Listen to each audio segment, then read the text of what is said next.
आज शंकर की खुशी का कोई ठिकाना नहीं था। आखिरकार इतने दिनों बाद उसे एक बड़ी पतंग जो मिल गई थी। वह खुशी खुशी बसंती से कह रहा था, देख बसंती, आज कितनी बड़ी पतंग मेरे हाथ लगी है। बसंती ने उत्सुकता से पूछा, अरे कहाँ से मिली? शंकर ने गर्व से जवाब दिया, अरे यूं ही थोड़ी मिल गई, बड़ी मेहनत की तब जाकर हाथ लगी है। फिर शंकर दौड़ता हुआ हीरा और मोती के पास चला गया। हीरा और मोती दो बहनें थी और शंकर उनके सानिध्य में ही बड़ा हुआ था। उन दोनों से उसका गहरा जुड़ाव था। स्कूल से लौटते ही शंकर सबसे पहले उन्हें सारा दिन का हाल सुनाता और फिर भोजन करता। शंकर ने अपने बैल घेरा को बड़े गर्व से पतंग दिखाते हुए कहा, देखो घेरा, कितनी बड़ी पतंग मेरे हाथ लगी है। घेरा भी सिर हिलाकर जैसे शंकर की खुशी में सहभागी हो गया। शंकर बड़े प्यार से उसके सिर पर हाथ फेरता और फिर उसके लिए खली और मोटे अनाज का मिश्रण तैयार करता, जिसे वह बड़े स्नेह से खिलाता। इधर बसंती गोबर के कंडे बना रही थी, जिन्हें सुखाने के लिए बाहर डाल रही थी। वह शंकर से बोली, भैया, पिताजी और भैया को खेतों में रोटी दे आना और लौटते समय हकीम काका से दवाई भी लेते आना। अम्मा की खांसी तो थमने का नाम ही नहीं ले रही है। शंकर ने जवाब दिया, अच्छा, मैं अभी जाता हूँ बसंती, बस रोटी बांध दे। बसंती, जो शंकर की बहन थी, ने तुरंत हाथ धोकर हैंडपंप से पानी निकाला और झोपड़ी में जाकर रोटी बांधने लगी। झोपड़ी की हालत खस्ता थी। एक तरफ से छत टूटी हुई थी और दीवारें मिट्टी की बनी थी। बर्तन भी जगह जगह टूटे फूटे थे। सामान के नाम पर एक छोटा सा लोहे का संदूक, कुछ पुराने कपड़े जो रस्सी पर लटके हुए थे और दीवार पर एक हनुमान जी की तस्वीर थी, जिस पर लिखा था, संकट मोचन, सब संकट हरेंगे।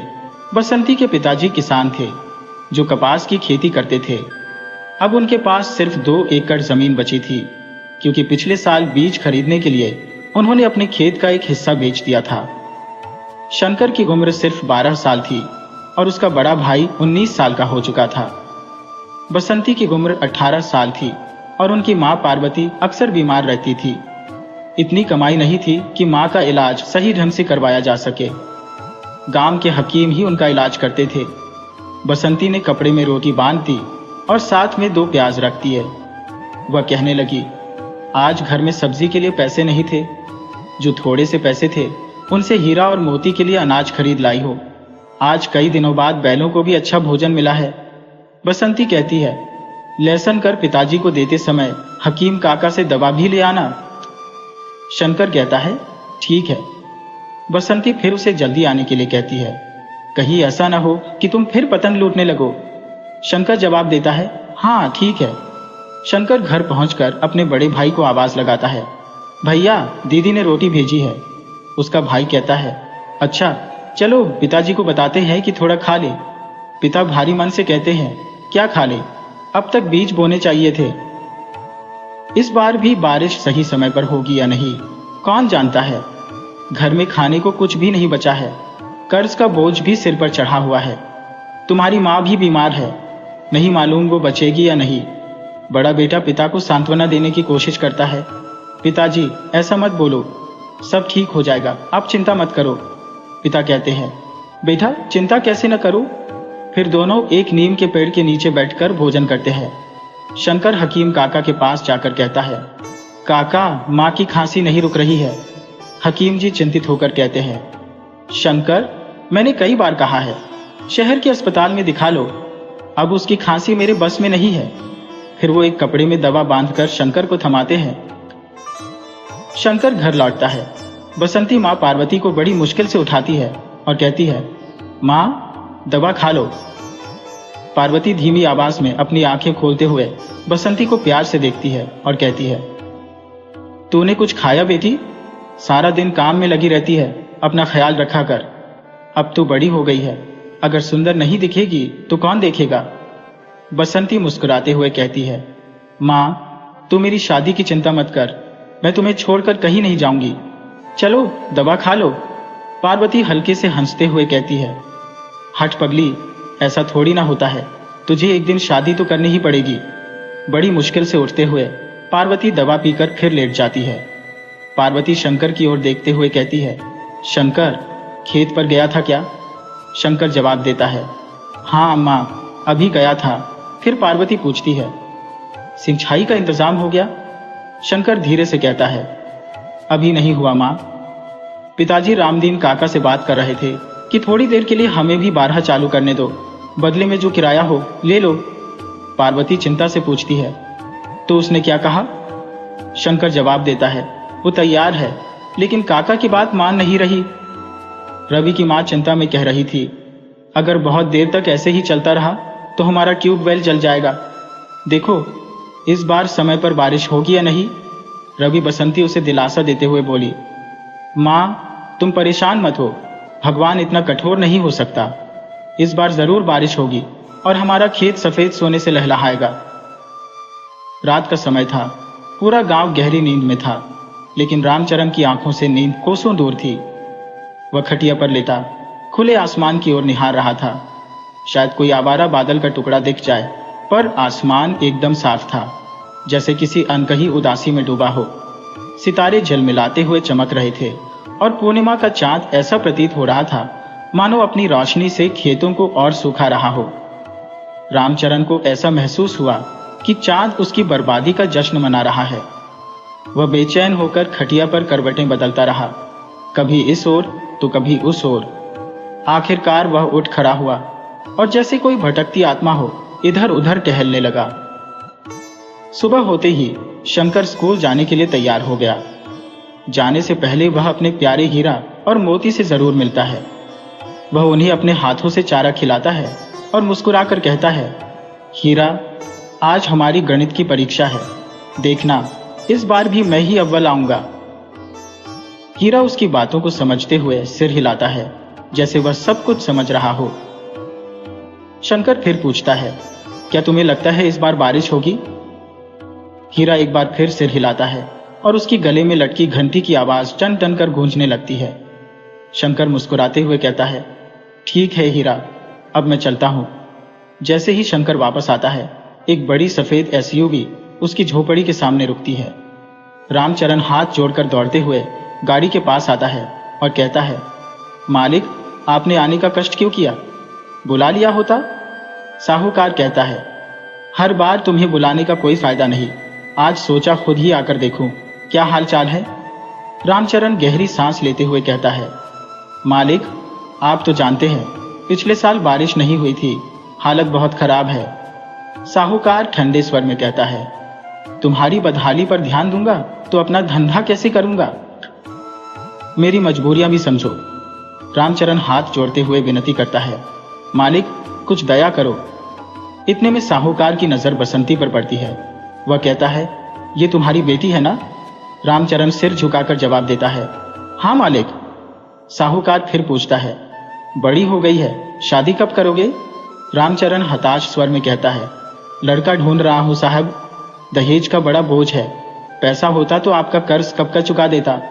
मधु साहूकार ठंडी हंसी के साथ कहता है, हाँ हाँ ठीक है, जल्दी से जल्दी मेरा पैसा चुका देना। इतना कहकर साहूकार वहां से चला जाता है। रामचरण निराशा से झोपड़ी में लौटता है। पार्वती पूछती है, क्या कह रहा था? वह थके स्वर में जवाब देता है, कह रहा था उधारी जल्दी चुका दो। अब कहां से लाऊं इतना पैसा? पार्वती हल्के से कहती है, तुम कहो तो मैं अपने भाई से बात करूं। रामचरण उदास मन से कहता है, जैसा तुम ठीक समझो, मैं कुछ नहीं कह सकता। फिर वह खेतों की ओर चल देता है। पार्वती अपने बड़े बेटे हरि से कहती है, बेटा मामा से 1 लाख रुपये मांग लो।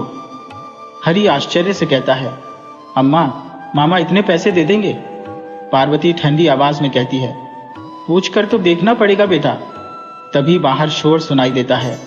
पार्वती बेचैन होकर पूछती है, क्या हुआ? हरि जवाब देता है, पता नहीं अम्मा, जाकर देखता हूं। हरि बाहर निकलकर लोगों से पूछता है, भाई क्या हुआ, इतना शोर क्यों मचा है? पड़ोसी उदास स्वर में बताता है, तुम्हें नहीं पता? आज सुबह सुबह बिहारी लाल ने पेड़ पर लटक कर आत्महत्या कर ली। हरि चौंक कर पूछता है, क्यों चाचा? वह जवाब देता है, साहूकार का कर्ज बहुत बढ़ गया था, इस साल बीज भी नहीं खरीद पाया, तंग आकर आत्महत्या कर ली। हरि दुखी होकर कहता है, ये तो बहुत बुरा हुआ, बेचारा किसान। चाचा सिर हिलाकर कहता है, अब भगवान ही जाने, और क्या क्या दिन दिखाएंगे। हरी वहीं एक पेड़ के नीचे बैठकर गहरे विचारों में खो जाता है। हमारे घर की हालत भी कुछ खास अच्छी नहीं है। सारा परिवार कर्ज में डूबा है। बहन की शादी करनी है। बैलों के लिए भी चारे का इंतजाम नहीं हो पा रहा। दफ्तर में बाबू भी रिश्वत मांग रहा था। कोई रास्ता दिख नहीं रहा। बारिश समय पर नहीं होती और अगर हो भी गई तो कीड़े फसलें खा जाते हैं। वह सोचता है, रामदीन काका की हालत तो देखो। उन्होंने 2 साल पहले ही ट्यूबवेल लगवा लिया था। उनकी खेती तो इस साल भी बढ़िया हुई है और अब तो उन्होंने ट्रैक्टर भी खरीद लिया है। हम ही लोग हैं जो हर साल की तरह मारे जा रहे हैं। हरी दुखी मन से उठता है और सोचता है, चलो मामा से बात करता हूँ, शायद कुछ मदद मिल जाए। घर पर बसंती पुराने बक्से से हटी पुरानी किताबें निकाल रही है। वह उन दिनों को याद करती है जब वह स्कूल जाया करती थी। पढ़ाई में सबसे आगे रहती थी। गणित और विज्ञान उसके प्रिय विषय थे। एक बार उसने गणित की प्रतियोगिता में स्थान भी प्राप्त किया था। उसका प्रमाण पत्र उसने आज भी सहेज कर रखा है। आर्थिक संकट के चलते बसंती को स्कूल छोड़ना पड़ा। उसकी एक घनिष्ठ सहेली शिवा, जो पड़ोसी रामदीन की बेटी है, ने हाल ही में हाई स्कूल पास किया है, जबकि बसंती, अफसोस की बात है, केवल 7वीं तक ही पढ़ सकी। एक दिन बसंती अपनी पुरानी किताबों में खोई हुई थी। तभी शिवा आकर बोली, अरे बसंती, क्या कर रही है? चलो सरोवर की ओर चलते हैं। बसंती ने उत्तर दिया, नहीं शिवा, अभी नहीं जा सकती। माँ की तबीयत ठीक नहीं है, उन्हें अकेला नहीं छोड़ सकती। शिवा ने उसे मनाने की कोशिश की, चलना थोड़ी देर के लिए। और ये पुरानी किताबें क्यों देख रही है? अब तो तुझे स्कूल भी नहीं जाना पड़ता। तेरे लिए तो अच्छा है, न परीक्षा का झंझट, न कम नंबर पर डांट खाने का डर। बसंती ने गहरी सांस ली और कहा, तू जानती है मुझे पढ़ने का कितना शौक था, पर छोड़, तू ये सब नहीं समझेगी। फिर अचानक उसने पूछा, तू बार बार सरोवर जाने की जिद क्यों कर रही है? कोई खास बात है? शिवा अपनी नजरें झुका लेती है। बसंती ने तुरंत भांप लिया, कुछ तो है, नहीं तो तू यूं बार बार सरोवर जाने की जिद नहीं करती। शिवा थोड़ी झिझकते हुए बोली, हाँ, सुरेश गांव आया हुआ है कुछ दिनों के लिए। बसंती मुस्कुराई, तो ये बात है, सीधे सीधे कह देती कि सुरेश से मिलने जाना है।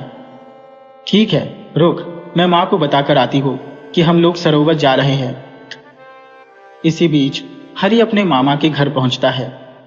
मामी हरी को देखकर बेहद प्रसन्न होती है, क्योंकि उनकी सिर्फ 2 बेटियां हैं और वह हरी को अपने बेटे के समान मानती है।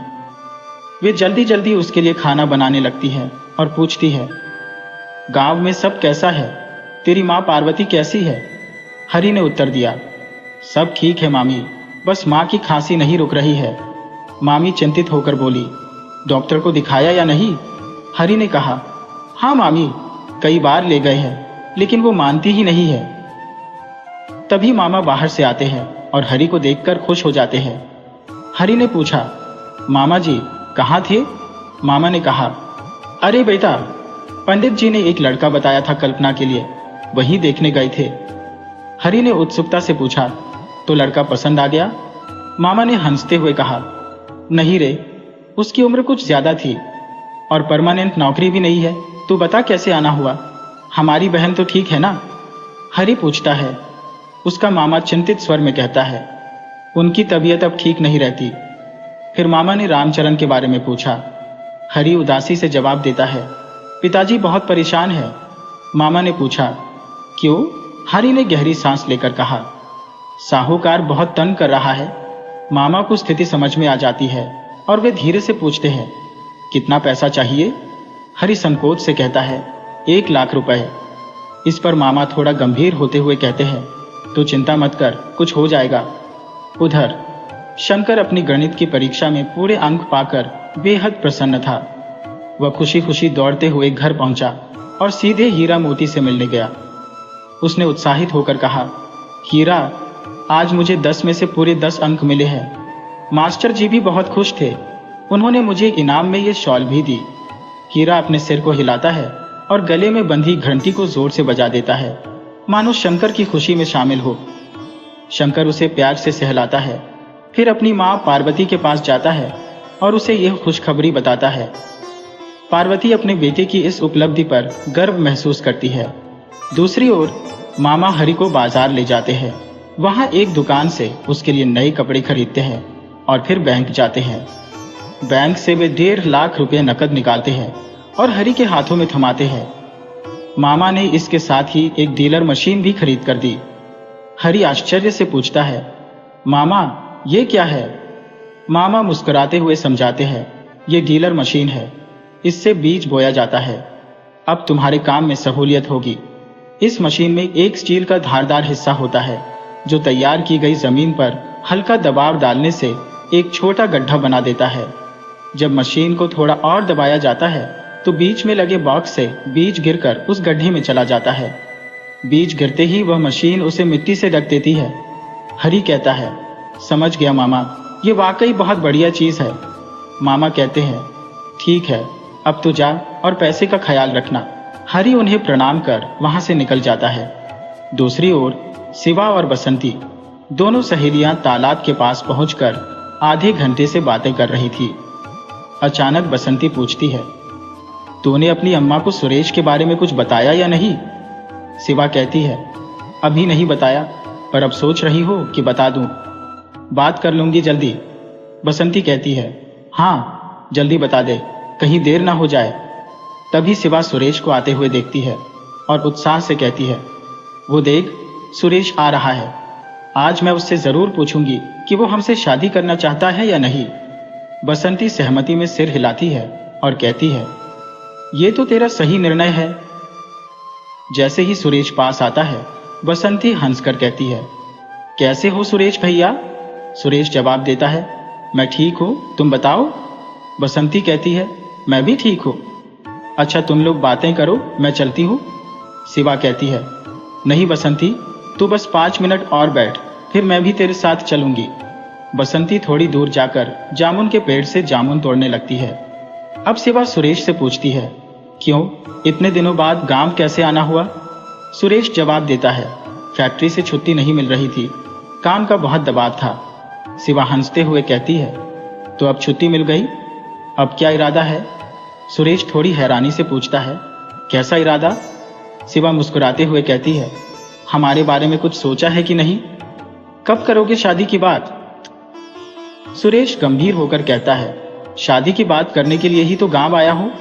शिवा थोड़ी शर्माते हुए कहती है, अच्छा तो शादी के बाद हमें शहर घुमाओगे ना?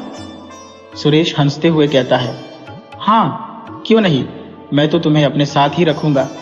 शिवा कहती है, ठीक है, अब हम चलते हैं। सुरेश कहता है, इतनी जल्दी क्यों जा रही हो? शिवा मुस्कुराते हुए जवाब देती है, जल्दी इसलिए, नहीं तो अम्मा हमें ढूंढ रही होगी। उधर रामचरण साहूकार का सारा कर्ज चुकाने के लिए उसकी हवेली पर पहुंचता है। क्या मामला है, इतनी सुबह सुबह उदास चेहरा लेकर क्यों आया है? साहूकार ने रामचरण से पूछा। रामचरण ने जवाब दिया, मालिक, मैं आपका उधार चुकाने आया हूं। साहूकार ने तंज कसते हुए कहा, अरे अचानक इतना पैसा कहां से मिल गया? रामचरण ने कहा, मालिक, मैंने कहीं से उधार लिया है। साहूकार ने ठंडी सांस लेकर कहा, ठीक है, कितना लाया है? रामचरण ने झिझकते हुए कहा, 1 लाख रुपए। साहूकार ने सवाल किया, और बाकी 2 लाख का क्या हुआ? रामचरण ने विनम्रता पूर्वक उत्तर दिया, मालिक, फसल बिकने के बाद बाकी भी लौटा दूंगा। साहूकार ने सिर हिलाते हुए कहा, ठीक है, जा अपना काम कर। रामचरण सीधा बाजार की ओर चल पड़ा।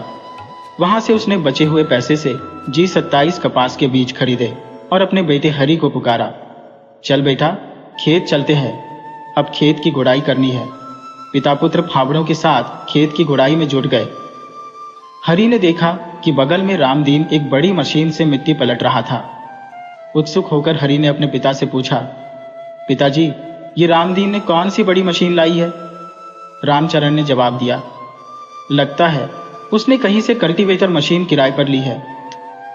हरि ने फिर पूछा, इस मशीन का क्या काम होता है? रामचरण ने बताया, ये मशीन मिट्टी को भुरभुरी करती है, जिससे बीज बोने में आसानी होती है। लेकिन बेटा, अपना काम कर, दूसरों के काम पर ध्यान मत दे। इधर बसंती अपने घर के कामों में व्यस्त थी। वह दूर जंगल से लकड़ियां इकट्ठा कर रही थी ताकि घर में चूल्हा जल सके। तभी चांदनी नाम की एक औरत जो अक्सर गांव आती जाती रहती थी, ने उसे आवाज दी। चांदनी साहूकार की अच्छी दोस्त थी, मध्यम कद की औरत, जिसके मुंह में अक्सर पान का बीड़ा रहता था। उस दिन उसने पीले रंग की चमकदार साड़ी पहन रखी थी, कानों में बड़े बड़े झुमके और माथे पर बड़ी सी बिंदी लगी थी। वह पढ़ी लिखी भले ना हो, पर बातों से लोगों को अपनी ओर खींचने में माहिर थी। उसने छेड़ते हुए कहा, अरे बसंती, कहाँ यूं इधर उधर घूम रही है? बसंती ने जवाब दिया, कुछ नहीं, लकड़ियां बीन रही हो। चांदनी ने ठहाका मारते हुए कहा, पगली, कब तक ये लकड़ियां बीनती रहेगी? चल मेरे साथ शहर चल, तुझे रानी बना दूंगी। बसंती ने गंभीरता से कहा, नहीं चांदनी, माँ की तबीयत ठीक नहीं है, मैं उन्हें अकेला छोड़कर कहीं नहीं जा सकती। तब वह कहती है, अरे सहचर, मैं तुझे कहीं काम दिला दूंगी, तेरी माँ का इलाज भी हो जाएगा और तेरी जिंदगी भी संवर जाएगी। इस पर बसंती कहती है, नहीं काकी, इस वक्त मैं नहीं जा सकती, मुझे देर हो रही है, अब मैं चलती हूँ। उधर शंकर सरोवर के पास अपने दोस्तों के साथ पतंग उड़ाने में मग्न था। आज स्कूल की छुट्टी थी, क्योंकि गुड़ेरी पड़वा का दिन था। उसकी पतंग आसमान की ऊंचाई में सबसे ऊपर उड़ रही थी और उसने उसे रंग बिरंगे कागजों से सजाया था। पतंग के पीछे लहराते कागज के फीतों को देख ऐसा प्रतीत हो रहा था जैसे शंकर अपने रंग बिरंगे सपनों को आसमान की बुलंदियों तक ले जाना चाहता हो। वह रमेश से कहता है, देखो रमेश, मेरी पतंग आज कितनी ऊंची उड़ रही है। रमेश मुस्कुराते हुए कहता है, तेरी पतंग वाकई बढ़िया है। शंकर गर्व से कहता है, आज मुझे कोई छू नहीं सकता। रमेश हंसते हुए कहता है, छू नहीं सकता तो क्या, काट तो सकता हो। शंकर ने चुनौती दी, अगर हिम्मत है तो काट कर दिखा। रमेश ने अपनी पूरी कोशिश की, लेकिन जैसे ही उसकी पतंग शंकर की पतंग के पास पहुंचती, शंकर चतुराई से अपनी पतंग को दूर ले जाता और रमेश की पतंग पीछा करते रह जाती। अंत में रमेश हंसते हुए कहता, चल आज तो तू बच गया, लेकिन एक दिन तेरी पतंग जरूर काटूंगा। शंकर मजाकिया लहजे में कहता है, तुम्हारा यह सपना कभी पूरा नहीं होगा, और जोर से हंसने लगता है। वहीं दूसरी तरफ 3 दिन से खेत की जुताई चल रही थी। अब बीज बोने का समय आ चुका था। रामचरण ने हरि को बीज बोने के निर्देश देते हुए कहा, देख हरि, कूड़ की गहराई 4 से 5 सेंटीमीटर होनी चाहिए और हर पंक्ति के बीच की दूरी 60 सेंटीमीटर रखनी है। हरि ने जवाब दिया, पिताजी आप हाथ से डालो, मैं तो डिबलर से डालूंगा जो मामा ने दिया है। रामचरण ने हामी भरते हुए कहा, ठीक है, उसी से कर। इस बीच मानसून विभाग ने भी घोषणा कर दी थी कि इस बार बारिश समय पर आएगी। हरि उत्साह से कहता है, तब तो पिताजी मजा आ जाएगा। रामचरण ने प्रसन्न होकर कहा, हाँ, ये सब गणपति जी की कृपा है। आज बाप बेटे दोनों बेहद खुश थे। उनके सारे काम समय पर होते दिखाई दे रहे थे। दिन भर की कड़ी मेहनत के बाद उन्होंने बुआई का काम निपटा लिया। कपास की फसल बोने के बाद अगले 35-40 दिनों तक सिंचाई की जरूरत नहीं पड़ती थी। शाम को जब वे घर पहुंचे तो देखा कि पार्वती की तबीयत और ज्यादा बिगड़ चुकी थी। उसे तेज बुखार था और सीने में तीव्र दर्द हो रहा था। बसंती हड़बड़ाते हुए हकीम काका के पास जाती है। हकीम काका हाथ झाड़ते हुए कहते हैं, अब ये बीमारी मेरे हाथ से बाहर हो चुकी है, इसे किसी सरकारी अस्पताल ले जाओ। बसंती घबराई हुई घर लौटती है और कहती है, पिताजी, हकीम काका कह रहे हैं कि अम्मा को सरकारी अस्पताल ले जाना होगा। पार्वती के मन में एक विचार आता है, अस्पताल का खर्चा कहाँ से आएगा? वह अचानक उठ खड़ी होती है और कहती है, मुझे कुछ नहीं हुआ, मैं अस्पताल नहीं जाऊंगी। पार्वती की जिद पर सभी चुप हो जाते हैं। बसंती गणपति जी के सामने से फूल उठाकर अम्मा के माथे पर रखती है। अगली सुबह शिवा बसंती के घर आती है और पूछती है, बसंती, काकी की तबीयत कैसी है? बसंती आंसू पोंछते हुए कहती है, रात ठीक से सो नहीं पाई, इसलिए तबीयत ठीक नहीं लग रही। शिवा उसे ढांढस बंधाते हुए कहती है, तू क्यों रो रही है? अम्मा ठीक हो जाएगी, चिंता मत कर। शिवा उसके घर के कामों में मदद करने लगती है। वह रोटियां बनाते हुए कहती है, चल बसंती, अब तू खा ले, कल से भूखी है, ऐसे कैसे चलेगा? बसंती उदास होकर कहती है, मन नहीं कर रहा। शिवा उसे समझाते हुए कहती है, कैसे मन नहीं करेगा? तुझे खाना होगा, नहीं तो अम्मा को कौन देखेगा? इतने में बसंती देखती है कि मामा चले आ रहे हैं। जैसे ही बसंती ने मामा को देखा, उसके चेहरे पर ऐसी खुशी आ गई जैसे किसी डूबते हुए इंसान को किनारे का सहारा मिल गया हो। वह बेहद उत्साहित होकर पूछती है, मामा आप यहाँ कैसे आए? मामा ने गहरी नजरों से जवाब दिया, मैं पार्वती की तबीयत देखने आया हूँ। कैसी है वो? बसंती ने धीरे से कहा, माँ की हालत अच्छी नहीं है। इतने में पार्वती की आंख खुलती है और वह थकी हुई आवाज में कहती है, अरे भैया तुम। मामा ने चिंतित होकर कहा, बहना तुम्हारी तबीयत तो बहुत खराब लग रही है। क्या डॉक्टर को नहीं दिखाया? पार्वती ने कमजोर आवाज में उत्तर दिया, हाँ भैया, बहुत खांसी हो रही है और सीने में भी दर्द है, लेकिन अभी तक डॉक्टर को नहीं दिखाया। मामा ने गंभीरता से बसंती की ओर देखा और पूछा, क्यों नहीं दिखाया अब तक? बसंती ने धीमे स्वर में कहा, मामा हम कितनी बार कह चुके हैं, पर माँ अस्पताल चलने को तैयार ही नहीं हो रही। मामा ने दृढ़ता से कहा, ऐसे नहीं चलेगा, चलो मैं खुद अस्पताल लेकर चलता हूं। फिर मामा ने टैक्सी बुलवाई। बसंती और पार्वती को लेकर अस्पताल निकल पड़े। करीब 2 घंटे बाद नर्स ने पार्वती का नाम पुकारा। डॉक्टर ने पार्वती को देखा और तुरंत ब्लड टेस्ट और चेस्ट एक्सरे कराने का निर्देश दिया। कुछ ही समय बाद रिपोर्ट आई और पता चला कि पार्वती को टीबी है, वो भी आखिरी स्टेज पर। अब इलाज के सभी विकल्प सीमित हो चुके थे। यह सुनकर मामा के पैरों तले जमीन खिसक गई और बसंती जोर जोर से रोने लगी। वह फूट फूट कर कहने लगी, माँ अब क्या होगा? मामा ने उसकी पीठ थपथपाते हुए कहा, मत घबराओ बच्ची, सब ठीक हो जाएगा, मैं हूं ना। पार्वती को तुरंत ईटीवी वार्ड में भर्ती करा दिया गया। मामा ने बसंती को घर छोड़ा और रामचरण को भी ढांढस बंधाते हुए कहा, चिंता मत करो, मैं हूं। अगर कोई भी बात हो तो तुरंत बताना, मैं हर हफ्ते पार्वती को देखने आता रहूंगा। रामचरण ने गहरे सम्मान से कहा, भैया आपका बहुत बहुत धन्यवाद, अगर आप ना होते तो हम क्या करते? मामा ने हंसते हुए कहा, सब गणपति जी के हाथ में है, चिंता मत करो। इस तरह 1 हफ्ता बीत गया। बसंती अपनी झोपड़ी को गोबर से लीपकर साफ कर रही थी, लेकिन उसका मन बहुत विचलित था। उसे हर चीज सूनी सूनी सी लग रही थी, मानो माँ के बिना घर में कुछ भी सही नहीं है। वह बार बार चारपाई की ओर देखती, जहां उसकी माँ हमेशा बैठा करती थी। तभी उसे रामदीन काका के घर से ढोलक की आवाज सुनाई दी। शिवा की शादी शायद तय हो चुकी थी। बसंती सारे काम समेटकर शिवा से मिलने पहुंचती है और हैरानी से पूछती है, अरे शिवा, शादी तय हो गई और मुझे बताया भी नहीं? शिवा हंसते हुए जवाब देती है, बताने ही तो आई थी उस दिन, पर तुम लोग अम्मा की तबीयत को लेकर परेशान थे। अब काकी कैसी है? बसंती का चेहरा अम्मा का नाम सुनते ही गंभीर हो जाता है। वह धीरे से कहती है, अम्मा की हालत और खराब हो रही है। शिवा चिंतित होकर पूछती है, क्या हुआ? तुम रो क्यों रही हो? बसंती दुख भरी आवाज में कहती है, डॉक्टर ने कह दिया है कि अम्मा ज्यादा दिन नहीं बचेंगी। शिवा उसे ढांढस बंधाते हुए कहती है, अरे हिम्मत रख, सब ठीक होगा, मत रो। बसंती अपने आंसू पोंछकर शिवा की खुशी में खुश होने का प्रयास करती है। गांव की औरतें शादी के गीत गा रही थी। माहौल में खुशी का रंग बिखरा हुआ था। उधर शंकर की परीक्षा का परिणाम भी आ गया था। उसने कक्षा 7वीं में प्रथम श्रेणी हासिल की थी। रामचरण गर्व से भरा था कि उसका बेटा पूरे गांव में अव्वल आया है। मिठाई मंगाने की तैयारी हो रही थी, हर तरफ खुशी थी, लेकिन बसंती के मन में अम्मा की यादें उमड़ रही थी। वो सोच रही थी, काश अम्मा भी हमारे साथ होती। इस बार मानसून समय पर आ गया था और खेतों में बीज अंकुरित हो चुके थे। रामचरण अपने खेतों की लहलहाती फसल देखकर ऐसे प्रसन्न था जैसे कोई माँ अपने गर्भ में पल रहे शिशु को प्यार से सहलाते हुए उससे बातें कर रही हो।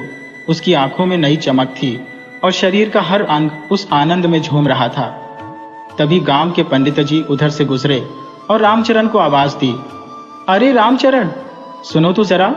पर रामचरण तो अपने खेतों में इतना मग्न था कि कुछ सुनाई ही नहीं दे रहा था। पंडित जी ने फिर जोर से पुकारा, अरे रामचरण भैया। इस बार रामचरण ने ध्यान दिया और पूछा, हाँ पंडित जी, कैसे आना हुआ? पंडित जी मुस्कुराते हुए बोले, अरे भैया, एक खुशखबरी है। तुम्हारी लड़की की फोटो लड़के वालों को पसंद आ गई है। वे लोग अगले हफ्ते आ रहे हैं। ये सुनकर रामचरण उत्साहित हो गया और बोला, यह तो बहुत ही अच्छी खबर है। लड़का क्या करता है? पंडित जी ने बताया, लड़के के पिता के पास 5 एकड़ जमीन है और लड़का बैंक में क्लर्क है। रामचरण खुशी से बोला, यह तो सचमुच बहुत अच्छा है। रामचरण खुशी से भरा अपने घर लौटता है और हरी तथा बसंती को यह शुभ समाचार बताता है। वह कहता है, तुम्हारी अम्मा यहाँ होती तो कितनी खुश होती। बसंती। पर बसंती को इस पर कोई विशेष फर्क नहीं पड़ता, क्योंकि उसका सारा ध्यान उसकी मां पर लगा हुआ था। उसकी तो फिलहाल शादी में कोई रुचि भी नहीं थी। वह तो अपनी पढ़ाई दोबारा शुरू करना चाहती थी, लेकिन घर की कमजोर आर्थिक स्थिति ने उसकी इस ख्वाहिश को अधूरा ही छोड़ दिया। अगले दिन रामचरण और बसंती अस्पताल जाते हैं, जहां पार्वती भर्ती थी। अस्पताल के दरवाजे पर कदम रखते ही बसंती का दिल तेजी से धड़कने लगता है। उसके मन में डर था कि पता नहीं मां किस हालत में होगी।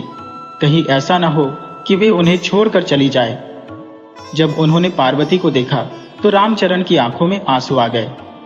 रामचरण पार्वती से बोला, पार्वती, ये तुम्हारी क्या हालत हो गई है? सब मेरी गलती है। मैं अपने परिवार का ख्याल ढंग से नहीं रख पाया। मुझसे माफी मांगने का कोई हक नहीं, क्योंकि मैं तुम्हारा इलाज भी नहीं करा सका। पार्वती ने हल्की मुस्कान के साथ कहा, ऐसा मत कहिए जी, मुझे आपसे कोई शिकायत नहीं है। आपने जितना कर सकते थे किया। कुछ चीजें हमारे बस में नहीं होती। रामचरण ने अपने आंसू पोंछते हुए कहा, कल लड़के वाले हमारी बसंती को देखने आ रहे हैं। पार्वती ने यह सुनते ही कहा, यह तो बहुत अच्छी बात है। इस बार किसी भी हाल में मौका हाथ से जाने मत देना। रामचरण ने उसे तसल्ली देते हुए कहा, तुम चिंता मत करो। पार्वती ने उत्सुकता से पूछा, लड़का क्या करता है? रामचरण ने बताया, लड़का बैंक में क्लर्क है। पार्वती ने संतोष की सांस लेते हुए कहा, तो ये बहुत अच्छा है। उसने बसंती को गले लगाते हुए उसका माथा चूमा और कहा, मेरी बच्ची, भगवान तुम्हें हमेशा खुश रखे। मैं कितनी अभागी माँ हूँ जो अपनी बेटी की शादी नहीं देख सकूंगी। ये सुनते ही बसंती का दिल भर आया और वह जोर जोर से रोने लगी। उसकी माँ ने उसे संभालते हुए धैर्य बंधाया। आज वह दिन था जब लड़के वाले आने वाले थे। सुबह से ही रामचरण तैयारियों में जुटा हुआ था। उसने बसंती से कहा, बसंती, घर को ठीक से साफ कर दे और हरी, तू मिठाई ले आ। थोड़ी देर बाद राम प्रसाद, उनका बेटा राकेश और उनकी पत्नी आशा आ गई। रामचरण ने उनका स्वागत किया और सबका हालचाल पूछा। कुछ देर बाद राकेश की मां आशा ने बसंती को बुलाने के लिए कहा। आज बसंती ने साड़ी पहनी थी, जिसे उसने शिवा की मदद से पहना था। आशा को बसंती भा जाती है और मुस्कुराते हुए कहती है, हमें तो लड़की पसंद है। फिर वह राकेश की तरफ देखती है और पूछती है, क्यों बेटा, तुम्हें कैसी लगी? राकेश धीरे से उत्तर देता है, अम्मा, अगर आपको पसंद है तो मुझे भी ठीक है। इसके बाद रामप्रसाद रामचरण से पूछता है, तो रामचरण, तुम कब शादी करना चाहोगे? रामचरण जवाब देता है, जब आप कहें, मगर मैं तो फसल कटाई के बाद ही शादी कर पाऊंगा। रामप्रसाद सहमति में सिर हिलाते हुए कहता है, ठीक है, फिर हम उसी महीने में शादी तय कर लेंगे। रामचरण उत्साहित होकर कहता है, हाँ, मैं पंडित जी से मिलकर तारीख निकलवा लूंगा।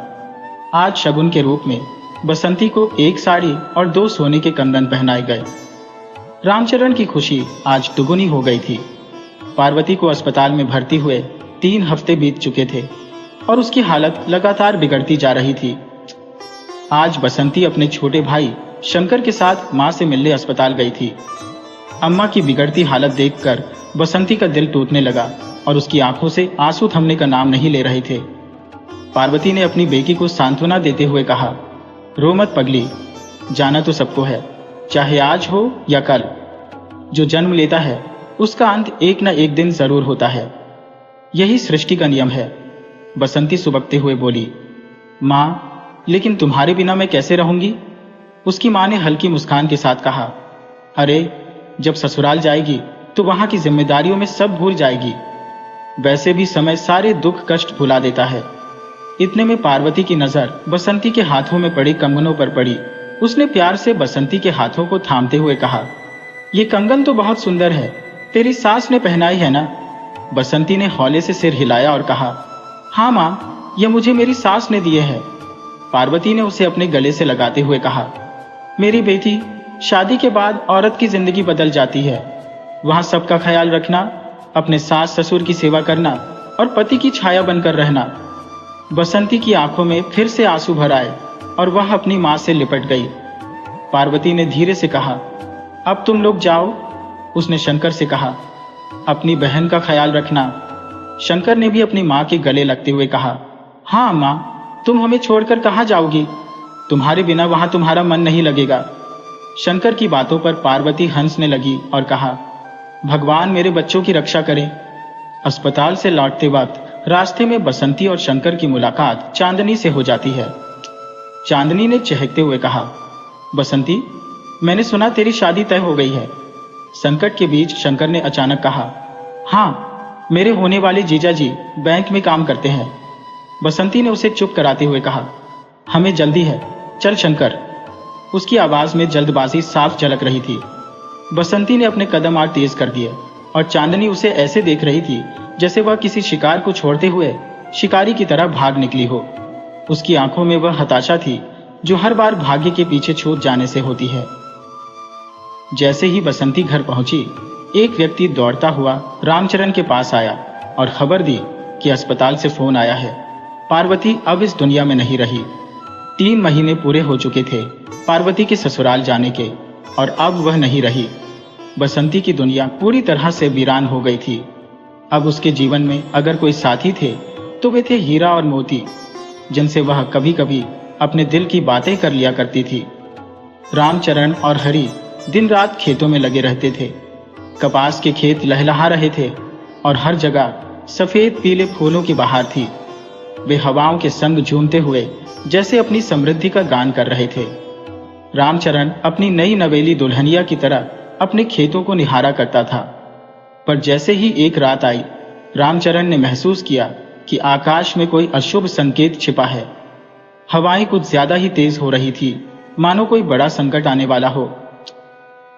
रामचरण बेचैन हो उठा और हरि से बोला, इतनी तेज हवा क्यों चल रही है? मुझे कुछ ठीक नहीं लग रहा। लगता है कोई तूफान आने वाला है। हरि ने उसे दिलासा देने की कोशिश की, कुछ नहीं होगा पिताजी, आप चिंता मत करो। लेकिन रामचरण को खेतों की चिंता सता रही थी। वह बोला, नहीं, मुझे लगता है कुछ बुरा होने वाला है, हम बर्बाद हो जाएंगे। रामचरण जैसे ही खेतों की तरफ दौड़ा, उसने देखा कि हवाएं और तेज हो गई थी। उसने आसमान की तरफ देखते हुए प्रार्थना की, हे भगवान, हम पर दया करो, इस तूफान को रोक लो। तभी बिजली की कड़क सुनाई दी और बादल जोर से गरजने लगे, मानो वे भी उसे चुनौती दे रही हो। रामचरण ने जोर जोर से चिल्लाना शुरू कर दिया। हवा और भी उग्र हो गई और हीरा मोती का छप्पर उड़ गया। मोती को भी अब लगने लगा था कि अनहोनी पास है। वह अपने पांव जमीन पर पटकर गुस्से में बेकाबू हो जाता है और हीरा बेचैनी से अंबानी की तरह दौड़ने लगता है। पलक झपकते ही हवा बवंडर का रूप ले लेती है, बिना किसी मौसम की पूर्व सूचना के। जोरदार बारिश ने आसमान को घेर लिया, मानो प्रकृति की कोई अप्रत्याशित शक्ति खेतों पर कहर बनकर बरस रही हो। बादलों की गर्जना और बिजली की चमक उस समय ऐसे लग रही थी जैसे आकाश से आग के गोले गिरकर फसलों को जलाने लगे हो। बसंती, शंकर और हरि अपने पिता के लौटने का बेसब्री से इंतजार कर रहे थे, लेकिन रामचरण कहीं दिखाई नहीं दे रहा था। सुबह की रोशनी फैलने लगी और अब तक उनके पिता घर नहीं लौटे थे। बसंती का दिल बेचैन हो गया। वह हरि से बोली, हरि, जाकर देख कि पिताजी अभी तक क्यों नहीं आए। हरि खेतों की ओर बढ़ता है और जब वह वहां पहुंचता है तो देखता है कि उसके सारे खेत तबाह हो चुके हैं। बस तूफान के बाद बचे हुए कुछ खंडहर से दृश्य बाकी थे। चारों ओर सिर्फ विनाश था और यह दृश्य देखकर हरि की आंखों के सामने अंधेरा छाने लगा। वह एक चबूतरे पर बैठकर खुद को संभालने की कोशिश करता है, लेकिन उसे ऐसा लग रहा था जैसे पूरी दुनिया खत्म हो गई हो। तभी रवि दौड़ते हुए उसके पास आता है और जोर से हरि को झकझोरते हुए कहता है, भैया, अनर्थ हो गया। हरि कुछ समझ नहीं पाता और कहता है, क्या अनर्थ? तो रवि बोलता है, आपके बाबूजी। हरि के होश उड़ जाते हैं। वह घबराहट में रवि के साथ दौड़ता है कुछ दूर जाने पर वह देखता है कि एक पेड़ के नीचे भीड़ जमा है। पुलिस भी वहां मौजूद थी। हरी भीड़ को चीरते हुए आगे बढ़ता है और जो उसने देखा उसे देखकर उसकी आंखें फैल जाती है। उसके पिताजी अब इस दुनिया में नहीं थे। वह जोर से चीख उठता है, पिताजी, आप हमें अकेला छोड़कर क्यों चले गए? आपने ऐसा क्यों किया? तूफान को गुजरे 2 महीने हो चुके थे। सभी रिश्तेदार आ जा चुके थे और मामा के दिए पैसे भी खत्म हो गए थे। सरकार ने सहायता का वादा किया था, लेकिन सरकारी प्रक्रियाओं में समय लग रहा था। घर में 3 अनाथ बच्चे थे और साहूकार रोज दरवाजे पर दस्तक दे रहा था। हरी और बसंती के पास अब कोई रास्ता नहीं बचा था। हरी ने आखिरकार बसंती से कहा, बसंती, मैं शहर जाकर काम ढूंढूंगा, यही एकमात्र रास्ता बचा है। हरी ने गहरी सांस लेते हुए कहा, कब तक हम मामा के सामने हाथ फैलाते रहेंगे? बसंती ने सहमति में सिर हिलाया, तुम सही कह रहे हो। हरी ने शहर जाने की तैयारियां शुरू कर दी। तभी पंडित जी आ गए। हरी ने आश्चर्यचकित होकर पूछा, पंडित जी, इस समय कैसे आना हुआ? पंडित जी थोड़ी हिचकिचाहट के साथ बोले, बेटा, बात कहने में संकोच हो रहा है। हरी ने आग्रह किया, कहिए पंडित जी, कुछ मत छुपाइए। पंडित जी ने धीरे से कहा, राम प्रसाद जी अब तुम्हारे घर से रिश्ता जोड़ने को इच्छुक नहीं है। उन्होंने अपने सोने के कंगन वापस मांगे हैं। हरी ने शांत स्वर में कहा, हाँ, इसका तो अंदाजा था, हम पहले से ही तैयार थे। उसने बसंती को आवाज दी। बसंती, जो सब कुछ सुन रही थी, बिना किसी सवाल के कंगन उतारकर पंडित जी को दे देती है, लेकिन खुद को संभाल नहीं पाती और अंदर जाकर सिसकियों में डूब जाती है। हरी उसे पास बुलाकर दिलासा देता है, बसंती, हम अनाथ नहीं हैं, मैं हूं ना, सब ठीक हो जाएगा, चिंता मत करो। वह उसे गले लगाकर चुप कराता है। बसंती ने अश्रुपूरित आंखों से कहा, भैया, हम अब अकेले रह गए हैं, हमारा कोई नहीं बचा। हरी ने मुस्कुराते हुए कहा, पगली, ऐसे नहीं कहते, मैं हूं ना, सब ठीक कर दूंगा। शंकर का ध्यान रखना, वह अभी बच्चा है। मैं शहर जाता हूं, कुछ काम ढूंढूंगा। हरी मामा के घर जाकर मजदूरी के लिए चौराहे पर खड़ा हो जाता है। पूरे दिन के इंतजार के बाद भी उसे कोई काम नहीं मिला। थक हार कर, निराश होकर वह मामा के घर लौट आता है। मामी उसे सांत्वना देती है, परेशान मत हो बेटा, आज काम नहीं मिला तो क्या हुआ, कल जरूर मिलेगा, चलो अब कुछ खा लो। उधर बसंती सांझ के भोजन की तैयारी कर रही थी। तभी साहूकार आ धमका। उसने तिरस्कार भरे स्वर में कहा, तुम्हारा भैया कहाँ है? बसंती ने विनम्रता से जवाब दिया, वह तो काम की तलाश में शहर गए हैं। साहूकार ने कड़े शब्दों में कहा, तुम्हें पता है ना, तुम्हारे पिता ने मुझसे कर्ज लिया था, मुझे 1 हफ्ते में अपना पूरा पैसा चाहिए। बसंती ने हाथ जोड़ते हुए कहा, हमें मालूम है, लेकिन तूफान ने सब कुछ बर्बाद कर दिया, हमारे पिताजी भी नहीं रहे। साहूकार ने कठोरता से कहा, इन बातों से मुझे कोई मतलब नहीं है, मुझे मेरा पैसा चाहिए और वो भी समय पर। बसंती इस बात से व्याकुल हो उठी। अब क्या होगा? भैया अकेले कैसे सब संभालेंगे? ये सोचते हुए वह चूल्हे में आग लगाती है और एक हाथ से खाना बनाती है, जबकि दूसरे हाथ से अपने आंसू पोंछती है। इतने में शंकर वहां आ जाता है। दीदी, तुम रो क्यों रही हो? शंकर ने मासूमियत से पूछा। बसंती ने अपने आंसुओं को छुपाते हुए कहा, कुछ नहीं रे, मैं कहाँ रो रही हूं। बसंती जल्दी से अपने आंसू पोंछते हुए बोली, चलो खाना खा लो, बहुत देर हो गई है। दोनों भाई बहन खुले आसमान के नीचे बैठकर भोजन कर रहे थे। तभी चांदनी वहां आ गई। उसने गहरी सहानुभूति के साथ कहा, तुम्हारे बाबूजी के बारे में सुनकर बहुत बुरा लगा। सुना है तुम लोगों पर साहूकार का भारी कर्ज भी है? बसंती ने सिर झुकाकर कहा, हाँ भैया, शहर गए हैं, कुछ ना कुछ काम जरूर मिल जाएगा। चांदनी ठंडी सांस लेकर बोली, काम मिल भी गया तो क्या, उससे कर्ज थोड़ी चुक जाएगा, उससे तो तुम लोग बस 2 वक्त की रोटी का इंतजाम कर पाओगे। बसंती, मेरी बात मान, चल मेरे साथ मुंबई, वहां साहूकार तुम्हारा सारा कर्ज भी माफ कर देंगे और ऊपर से 2 लाख रुपए भी देंगे। मैं तुम्हें वहां अच्छी नौकरी दिला दूंगी, जिससे तुम अपने भाई की भी मदद कर सकोगी। बसंती एकदम चुप हो गई। उसे समझ नहीं आ रहा था कि क्या करे। वह कभी शंकर को देखती तो कभी हीरा और मोती को। चांदनी ने जाते जाते कहा, सोच लो, मैं कल फिर आऊंगी। बसंती रात भर करवटें बदलती रही। उसके कानों में चांदनी की बातें गूंजती रही। साहूकार का कर्ज माफ हो जाएगा और बदले में 2 लाख रुपए भी मिलेंगे। यह विचार उसे कचोटता रहा। अगली सुबह हरि फिर उसी चौराहे पर खड़ा हो गया जहां हर रोज मजदूर खड़े होते थे। धीरे धीरे सारे मजदूर काम पर चले गए, लेकिन हरि अभी भी खड़ा था। तभी एक आदमी आया और पूछने लगा, तुम मजदूर हो? हरि ने कहा, हाँ साहब। आदमी बोला, मेरे साथ चलोगे? बस 2 घंटे का काम है, गोदाम साफ करना है। हरि ने कहा, ठीक है साहब, जो भी आप देंगे ले लूंगा। उधर बसंती जंगल से लकड़ियां बटोर कर लौट रही थी। उसने टूटे हुए टहनियों का गट्ठर बनाया और सिर पर बांधकर घर लाई। शंकर, जो पास ही खेल रहा था, उसे देखकर दौड़ा और उसकी मदद करने लगा। लकड़ियों का बंडल उतारने में सहायता करते हुए शंकर ने मासूमियत से पूछा, दीदी एक बात पूछो? बसंती मुस्कुराते हुए बोली, पूछो शंकर। शंकर ने उदासी से कहा, अब मैं स्कूल नहीं जा पाऊंगा ना दीदी? बसंती ने तुरंत जवाब दिया, क्यों नहीं, तुम जरूर जाओगे। लेकिन उसके मन में चिंता गहराने लगी कि अब शंकर की पढ़ाई का खर्च कहां से आएगा। वह नहीं चाहती थी कि शंकर की पढ़ाई अधूरी रह जाए जैसे उसकी रह गई थी। उसने मन ही मन एक बड़ा फैसला कर लिया।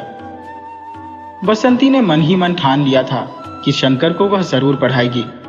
उसे एक शिक्षित किसान बनाएगी जो न सिर्फ खेती में दक्ष हो बल्कि गांव वालों को आधुनिक तकनीक और खेती के नए तरीकों से अवगत कराए। मगर आज बसंती दिन भर बेचैन थी। वह कोई ठोस निर्णय नहीं ले पा रही थी कि आखिर वह क्या करे। एक ओर शंकर की पढ़ाई थी, दूसरी ओर साहूकार का भारी कर्ज था जो बार बार उसे ऐसे विचारों में धकेल देता जो वह सोच भी नहीं सकती थी। उसके मन में बस एक ही विचार घूम रहा था, अगर वह शहर चली जाए और चांदनी के साथ काम करे तो साहूकार कर्जा माफ कर देगा और ऊपर से 2 लाख रुपये भी देगा। लेकिन क्या यह सही होगा? उधर शंकर, आज उसे पतंग उड़ाने का भी मन नहीं हो रहा था। उसने अपने पतंग को रमेश को दे दिया और उदास मन से सोचने लगा कि आगे क्या होगा।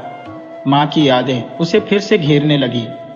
शंकर बुदबुदाया, अम्मा तू क्यों चली गई? तुझे तो हमारे साथ रहना था। उसकी आवाज भर्राने लगी थी। पिताजी भी हमें छोड़कर चले गए और अब हम पूरी तरह से अकेले हो गए हैं। ये कहते हुए शंकर मोती के गले लगकर जोर जोर से रोने लगा। मोती उसके दुख को समझते हुए कुछ कह नहीं पाया, बस उसका सिर हिलाता रहा। उस सिर हिलाने का मतलब क्या था, हाँ या नहीं, शंकर को समझ नहीं आया। इधर हरि का आज काम पर पहला दिन था। शाम को वह घर लौटा और सीधा बसंती को फोन लगाया। प्रदीप नाम का एक लड़का मोबाइल लेकर बसंती के पास आया और बोला, तुम्हारे भैया का फोन है? बसंती ने तुरंत मोबाइल उसके हाथ से छीन लिया और जल्दी से कहा, हाँ भैया, तुम ठीक हो ना? हरि ने जवाब दिया, हाँ मैं बिल्कुल ठीक हूँ। तू कैसी है? बसंती ने गहरी सांस लेते हुए कहा, मैं भी ठीक हूँ। कुछ काम मिला? हरि ने शांत स्वर में कहा, हाँ आज एक छोटा काम मिला था। तू चिंता मत कर, सब ठीक हो जाएगा। शंकर क्या कर रहा है? बसंती ने जवाब दिया, वो हीरा और मोती के पास है। हरि ने कहा, अच्छा ठीक है, तू अपना ध्यान रखना। बसंती कुछ पूछना चाहती थी लेकिन उसकी हिम्मत नहीं हो रही थी। उसके मन में विचार चल रहा था, क्या मैं चांदनी के साथ शहर जाकर काम कर सकती हूँ? आजकल तो लड़कियां भी काम करती हैं। अगर मैं भी काम करके भैया की मदद कर दूं तो इसमें क्या बुराई है? साहूकार का कर्जा खत्म हो जाएगा और शंकर अपनी पढ़ाई भी पूरी कर सकेगा। रात भर यही सोचते सोचते बसंती ने एक निर्णय लिया। अगले दिन वह साहूकार से मिलने जाएगी। सुबह होते ही उसने शंकर को नाश्ता कराया और फिर साहूकार के घर जाने के लिए तैयार होने लगी। शंकर ने उसे जाते हुए देखा और पूछा, दीदी कहाँ जा रही हो? बसंती ने हल्की मुस्कान के साथ कहा, तेरी पढ़ाई का इंतजाम करने। शंकर की आंखों में चमक आ गई। सच? अब मैं फिर से स्कूल जा पाऊंगा? बसंती ने बड़े प्यार से शंकर के माथे को चूमते हुए कहा, हाँ मेरा प्यारा भाई स्कूल जरूर जाएगा और एक दिन बड़ा आदमी बनेगा। इसके बाद वह हीरा मोदी के सामने उसका जिक्र करते हुए बोली, शंकर मैं अभी वापस आती हूँ। उसके दिल में उम्मीदें उभर रही थी। कदम तेजी से साहूकार के घर की ओर बढ़ते हुए उसकी आंखों में कई सपने थे। जो जैसे किसी बहते जल के प्रवाह की तरह थे। बसंती को ऐसा महसूस हो रहा था कि उसके दुखों की आखिरी दस्तक आ गई है। उसे आशा थी कि अब सब कुछ ठीक हो जाएगा। उसकी कल्पनाओं में शंकर बड़ा हो चुका था, अपने समाज को शिक्षित कर रहा था, किसानों को राह दिखा रहा था। बसंती अपनी सोच में इतनी खो गई थी कि उसे पता ही नहीं चला कि वह साहूकार के घर पहुंच चुकी थी। बाहर खड़े लठैतों ने उसे देखते ही पहचान लिया कि एक नई शिकार आई है। उन्होंने उसकी ओर देखते हुए कहा, हाँ हाँ, साहूकार से मिलना है? आओ, हम तुम्हें अभी उनसे मिलवा देते हैं। अंदर जाते ही उन्होंने साहूकार से कहा, सरकार, बसंती आपसे मिलना चाहती है। बसंती को वहां पहुंचते ही चांदनी दिखाई दी। उसे देखकर बसंती की खुशी छलक पड़ी, मानो लंबी प्रतीक्षा के बाद उसे सफलता मिल गई हो। चांदनी ने बात घुमाते हुए कहा, अरे बसंती, क्या हुआ बेटा? इतनी सुबह कैसे आना हुआ? बसंती ने तुरंत जवाब दिया, आपने कहा था ना कि मुझे शहर में काम दिलवाएंगी। चांदनी ने मुस्कुराते हुए कहा, हाँ हाँ, मैंने वही कहा था। तो क्या तुम तैयार हो? बसंती ने पूरे विश्वास के साथ कहा, हाँ, मैं पूरी तरह से तैयार हूं। अगर साहूकार हमारे कर्ज माफ कर दे तो? बसंती ने कहा, हाँ, क्यों नहीं, कर्ज भी माफ हो जाएगा और रुपये 2 लाख भी मिल जाएंगे। चांदनी नजरें चुराते हुए साहूकार की तरफ देखती है और इशारों में कुछ कहती है। साहूकार सहमति में सिर हिलाते हुए बोला, हाँ बसंती, चांदनी सही कह रही है। मैं तुरंत तेरे दस्तावेज तैयार करवा देता हूं। अब कोई कर्ज नहीं रहेगा। शंकर कागज लेकर आता है और रुपये 2 लाख भी। वह कहता है, सब हिसाब किताब पूरा हो गया है। बसंती की खुशी का ठिकाना नहीं था। वह चांदनी से कहती है, मैं यह पैसे ग्रामीण बैंक में जमा करवा देती हूँ, फिर आपके साथ चलूंगी। चांदनी मुस्कुराते हुए कहती है, हाँ बेटा, अपना काम निपटा लो, कोई जल्दी नहीं है। बसंती की चिंताएं फिर भी बनी हुई थी। उसने कहा, मुझे थोड़ी परेशानी है। मैं जब शहर जाऊंगी तो शंकर और हीरा मोती का क्या होगा? चांदनी ने उसे ढांढस बंधाते हुए कहा, तुम उनकी चिंता मत करो। शंकर को हम तुम्हारे मामा के घर छोड़ देंगे और हीरा मोती साहूकार के यहाँ रहेंगे। जब तक तुम्हारा भैया वापस नहीं आता तब तक सब ठीक रहेगा। बसंती ने सहमति में सिर हिलाते हुए कहा, ठीक है। चांदनी ने प्यार से उसके बाल सहलाते हुए कहा, 2 बजे की बस है मुंबई के लिए, तब तक सारा काम निपटा लेना। बसंती ने सिर हिलाया और सीधे बैंक की ओर चल पड़ी। वह अपने पिता रामचरण के खाते में पैसे जमा करवाना चाहती थी। उसने बैंक कर्मी से कहा, भैया, मेरे पिताजी अब नहीं रहे, ये पैसा मेरे भाई हरि को मिल जाएगा। बैंक कर्मी ने जवाब दिया, हाँ, नॉमिनी में हरि का नाम है, तुम बस अपने पिता का मृत्यु प्रमाण पत्र जमा करवा दो। बसंती ने कहा, वह तो हरि ही जमा करवा पाएंगे। बैंक कर्मी ने सहमति जताते हुए कहा, ठीक है, तुम पैसा जमा कर सकती हो, बाद में हरि से कहना कि वह मृत्यु प्रमाण पत्र लेकर आए। बसंती ने कहा, ठीक है। वह घर लौट आई और शंकर को जल्दी जल्दी खाना खिलाने लगी। फिर वह मामा के घर फोन मिलाने गई, लेकिन कोई जवाब नहीं मिला। दोबारा फोन मिलाया, फिर भी कोई उत्तर नहीं आया। दुर्भाग्य जैसे उसका पीछा छोड़ने का नाम ही नहीं ले रहा था। घर आकर उसने शंकर को सारी बात बताई। शंकर ने उदास होकर कहा, दीदी, मुझे अकेले छोड़कर मत जाओ। बसंती ने उसे दिलासा देते हुए कहा, अरे मेरे प्यारे भैया, यह सब मैं तुम्हारे लिए ही तो कर रही हूं, ताकि तुम पढ़ लिख कर माँ और पिताजी का सपना पूरा कर सको। शंकर रोते हुए बसंती से लिपट जाता है और कहता, दीदी, मुझे पढ़ाई नहीं करनी, तुम मत जाओ। बसंती उसे दिलासा देते हुए कहती, नहीं भाई, रोते नहीं है। साहूकार ने कहा है कि वह तुम्हें मामा के घर छोड़ देगा, इसलिए तुम चिंता मत करो। अब मुझे जाना होगा, समय हो रहा है। शंकर फिर भी नहीं मानता और बोला, दीदी मत जाओ। इतने में चांदनी आकर कहती है, बसंती, तैयार हो ना? बसंती ने उदास स्वर में कहा, हाँ, लेकिन शंकर को अकेला छोड़कर कैसे जाऊं? चांदनी ने शंकर को समझाने की कोशिश की और अंत में वह किसी तरह राजी हुआ। फिर वह बसंती को लेकर वहां से चल पड़ी। 5 घंटे बाद बसंती मुंबई पहुंच गई। मुंबई की विशाल इमारतें देखकर उसकी आंखों में आश्चर्य झलकने लगा। उसने चांदनी से कहा, यहाँ तो बहुत बड़ी बड़ी इमारतें हैं। चांदनी ने मुस्कुराते हुए पूछा, मुंबई कैसी लगी?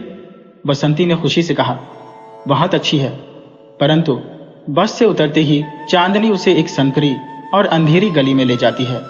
वहां की दुर्गंध और अजीब अजीब नजरें उसे घूरने लगती है। परेशान होकर बसंती ने पूछा, ये कौन सी जगह है? ये तो बहुत गंदी लग रही है। चांदनी हंसते हुए कहती है, जगह को मत देखो, यहाँ के लोग बहुत अच्छे हैं और तुम्हारा ध्यान रखेंगे। बसंती को इस बात का अंदाजा नहीं था कि उसकी जिंदगी एक भयावह मोड़ लेने वाली थी, एक ऐसा दलदल जिसमें वह फंसने जा रही थी और कभी बाहर नहीं निकल पाएगी। दरअसल चांदनी उसे यहाँ काम दिलाने नहीं बल्कि उसे बेचने के लिए लाई थी। वह एक दलाल चुन्नीलाल से मिलती है और बसंती को मोटी रकम के बदले उसके हवाले कर देती है। बसंती अब सच्चाई समझ जाती है, लेकिन अब बहुत देर हो चुकी थी। वह रो रो कर गिड़गिड़ाती है, मुझे छोड़ दो, मुझे जाने दो। पर अब उसकी सुनने वाला कोई नहीं था।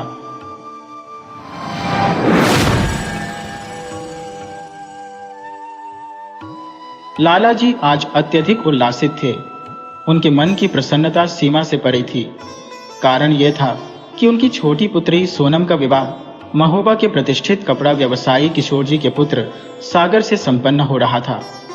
सागर किशोर जी की प्रथम पत्नी अमृता का पुत्र था। जब सागर की आयु लगभग 10 वर्ष रही होगी, तब उसकी मां अमृता का देहांत हो गया था।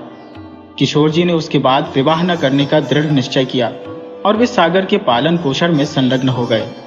समय के साथ सागर का बाल्यकाल किशोरावस्था में परिवर्तित हो गया और उसके मित्रों का समूह भी विस्तृत होने लगा। सागर अब अपने मित्रों के बीच हंसी खुशी जीवन व्यतीत करने लगा, किंतु किशोर जी के मन में अब अकेलेपन का अनुभव होने लगा। उन्हें यह महसूस हुआ कि जीवन के इस मोड़ पर उन्हें एक जीवन संगिनी की आवश्यकता है। हालांकि इस अवस्था में उन्हें कोई कन्या कौन देगा, यह सोच उन्हें व्यथित करती थी, परंतु उन्होंने मन में आशा बनाई रखी कि संभवतः कोई न कोई जीवन साथी मिल ही जाएगी। जब भी वे स्वयं को शीशे के सामने खड़ा पाते, उन्हें शीशे के भीतर का किशोर बाहर के किशोर से कुछ वर्षों छोटा प्रतीत होता। इस विचार के साथ उन्होंने अपने आसपास के लोगों से, अपने परिचितों और परिवार वालों से अपने मन की व्यथा साझा की। उनका अकेलापन अब स्पष्ट होने लगा था। यह सच भी था, उनका पुत्र अभी शिक्षा ग्रहण कर रहा था और जब वह रोजगार के क्षेत्र में प्रविष्ट होगा तो किशोर जी को एक साथी की अत्यंत आवश्यकता महसूस होगी। धीरे धीरे उनके शब्दों का असर होने लगा और उनके जीवन में परिवर्तन की आहट सुनाई देने लगी। धन दौलत की कोई कमी न थी और संतान का भार भी उनके जीवन पर नहीं था। फिर भी उनके लिए कई रिश्ते आने लगे। इनमें कुछ विधवाएं थी और कुछ उनके ही हमउम्र की स्त्रियां। लेकिन एक विशेष रिश्ता आया जिसने किशोर जी को अपार हर्षित कर दिया। यह रिश्ता था एक निर्धन घर की अत्यंत सुंदर कन्या का, जो किशोर जी से 15 वर्ष छोटी थी। कन्या की आर्थिक मजबूरी थी। उसके माता पिता के पास इतना धन न था कि उसकी शादी उसकी अपेक्षाओं के अनुरूप हो पाती। उसकी मां ने लोगों के घरों में काम कर उसे पाला था। आर्थिक असुरक्षा के बीच उसने भी किशोर जी से विवाह के लिए हामी भर दी। फिर क्या था, किशोर जी का एकाकी जीवन 2 में बदल गया। लेकिन धीरे धीरे गीता, जो अब किशोर जी की पत्नी थी, ने घर की बागडोर संभाल ली। वह अब मैडम गीता के रूप में पहचानी जाने लगी। किशोर जी कमा रहे थे, लेकिन गीता ने अपनी एक मजबूत पकड़ स्थापित कर ली थी। उनके मायके की आर्थिक स्थिति भी गीता के आने के बाद सुधरने लगी। घर में सागर की स्थिति भी बेहतर हो गई। उसे अब घर पर पका पकाया खाना मिलने लगा और जब वह कोई काम करने की कोशिश करता तो गीता उसे रोक देती और खुद वह काम अपने हाथों में ले लेती। चूंकि सागर और गीता की उम्र में बहुत अधिक अंतर नहीं था, उनका रिश्ता पारंपरिक माँ बेटे के बजाय मित्रता जैसा हो गया था। विवाह के 2 साल बाद गीता ने एक पुत्र को जन्म दिया, जो अपनी मां की ही तरह सुंदर था। अब वह बच्चा 5 वर्ष का हो चुका था। सागर ने नौकरी करने के बजाय किशोर जी की दुकान का जिम्मा संभाल लिया था। किशोर जी अब केवल दुकान की गद्दी पर बैठते थे, बाकी का सारा व्यापारिक कार्यभार सागर देखता था। धीरे धीरे सागर के लिए भी रिश्ते आने लगे थे। इसी दौरान लाला जी अपनी बेटी सोनम का रिश्ता लेकर आए। सोनम देखने में बहुत आकर्षक थी और उनका चुलबुला स्वभाव भी प्रभावित करने वाला था। गीता ने सोनम को पहली नजर में ही सागर के लिए चुन लिया। सागर के जीवन में गीता की राय ही सर्वोपरि थी, इसलिए उन्होंने भी सोनम से विवाह के लिए सहमति दे दी। आज सोनम की गोद भराई की रस्म थी। लाला जी प्रसन्न थे कि उनकी छोटी बेटी इतने संपन्न परिवार की बहू बनने जा रही है। वे बोले, अरे नीलम, अंदर की तैयारियां पूरी हो गईं? अंदर से आवाज आई, हाँ पापा, सब ठीक है, सोनम भी तैयार है, पर अभी तक वे लोग नहीं आए। लाला जी ने उत्तर दिया, आते ही होंगे, ऐसे कामों में देर तो हो ही जाती है। देखना मंदिर में कोई कमी ना हो, मैं और महेश बाहर है। बेटा, राज्य का भी ध्यान रखना, नीलम ने आश्वासन दिया। आप चिंता मत करें पापा, सब समझते हैं। वह तैयार होकर टीवी देख रहे हैं। नीलम और राज की शादी को अभी 2 ही साल हुए थे और ईश्वर की कृपा से नीलम अपने ससुराल में बेहद खुश थी। अचानक खबर आई, नीलम की मम्मी को भेजो, किशोर जी आ गए हैं। 8 बड़ी गाड़ियां थी जो रिश्तेदारों से भरी हुई थी। सबसे पीछे वाली गाड़ी में सागर की मम्मी गीता, किशोर जी, उनका छोटा बेटा अनूप और घर के कुछ और लोग थे। उनका स्वागत गर्मजोशी के साथ किया गया। गीता हर समय सागर के साथ रहती थी और जब भी कोई सागर या किशोर जी से कुछ पूछता तो उत्तर देने में गीता ही आगे रहती। ये बात नीलम को ठीक नहीं लगी। किशोर जी की ओर से तो चलो ठीक था, परंतु सागर को स्वयं ही जवाब देना चाहिए था। नाश्ते के बाद गीता बोली, हमें जल्दी से बाकी की रस्में पूरी करनी चाहिए, फिर हमें वापस भी जाना है, पर उससे पहले मैं सोनम से मिलना चाहती हूँ। ये सुनकर लाला जी ने नीलम की ओर देखा और सोनम की मां कुछ परेशान सी हो गई। लाला जी घबराकर बोले, हाँ क्यों नहीं, नीलम, इन्हें सोनम के पास ले जाओ। सोनम गहरे रंग की साड़ी में सजी धजी बेहद खूबसूरत लग रही थी। गीता को अचानक अपने कमरे में देखकर वह चौंक गई। अरे शर्माओ मत, मैं तो बस यूं ही चली आई हूं। कैसी हो? सोनम ने हल्की आवाज में कहा। जी ठीक हो, गीता ने कहा। अच्छा सुनो, तुम ये साड़ी पहन लो, ये तुम्हारे ऊपर ज्यादा अच्छी लगेगी। ये कहते हुए उसने नीलम की ओर एक साड़ी बढ़ा दी।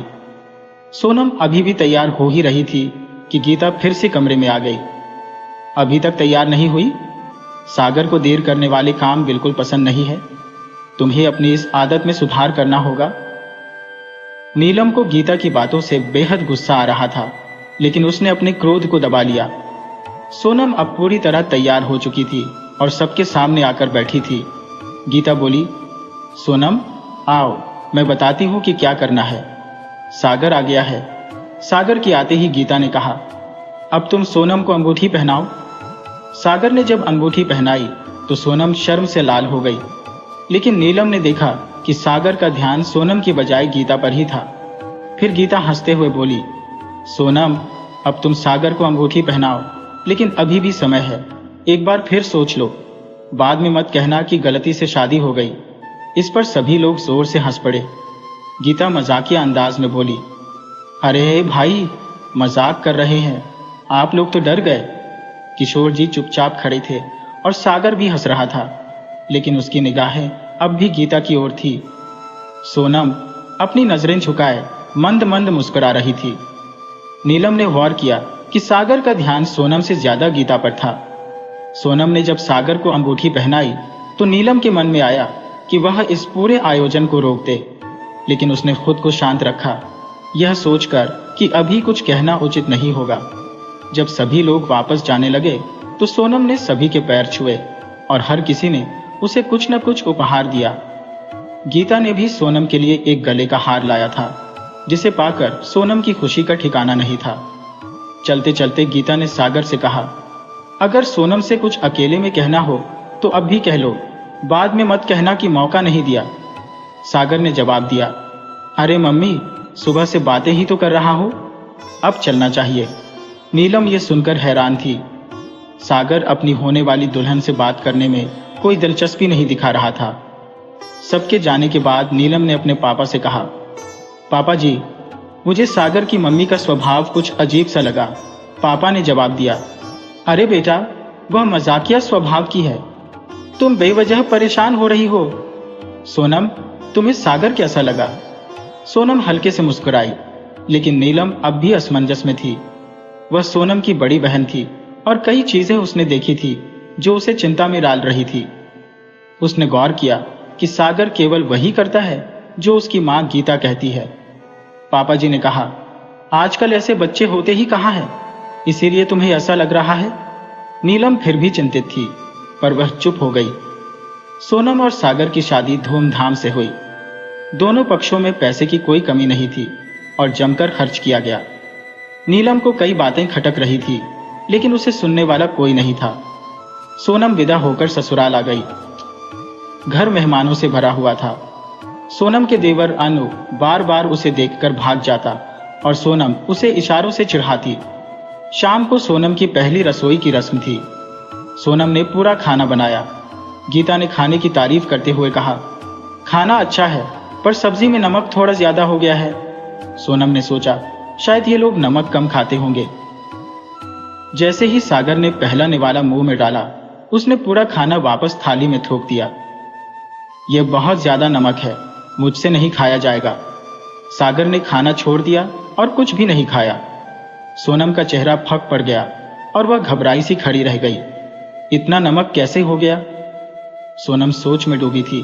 उसे रोना आ रहा था, लेकिन कहे किससे? तभी गीता बोली, हो जाता है, धीरे धीरे सबके स्वाद का अंदाजा हो जाएगा।